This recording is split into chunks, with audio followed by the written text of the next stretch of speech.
Conflict and sanctions have chipped away at the Syrian economy for years. And with diminishing subsidies, Syrians living in regime-held areas are struggling.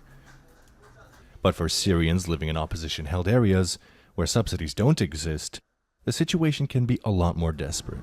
The market is very weak right now. The old commercial movement is no longer there. People only take their basic needs. Distributors and middle-level merchants would buy goods upwards of $3,000, but now it doesn't even exceed $500.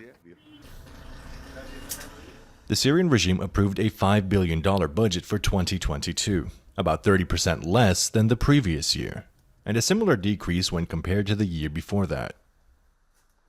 This is among the biggest wholesalers in the entire region. But the purchasing power of people has decreased, and so has theirs. To put this into perspective, if the average Syrian family could afford this can of oil every month, that purchasing power has decreased so that they can only afford this much.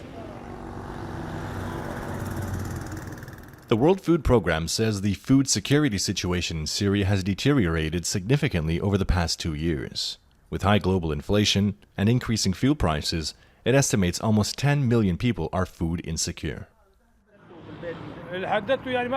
If we look at it as a business, the prices have become expensive. The reason for this is the increase in the logistic prices. Even after selling our product with a profit margin, it becomes more expensive to replace it. When talking about the readiness, costs and logistics of a product, the consumer becomes a victim.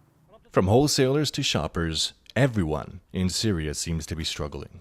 When it comes to shopping, I put down a very strict line. We try to buy only what we need the most, like rice, bulgur, potatoes. Only what we can eat. We've forgotten what meat tastes like for the last 3 years. We can't even afford to smell it. We won't even buy bread if we don't need it. The United Nations says about 2/3 of the 18 million people are living in extreme poverty in Syria today. And there seems to be no end in sight unless there is an increase in jobs and wages and the Syrian pound stops tumbling. Yasenek, NTRT World, in Idlib, Syria.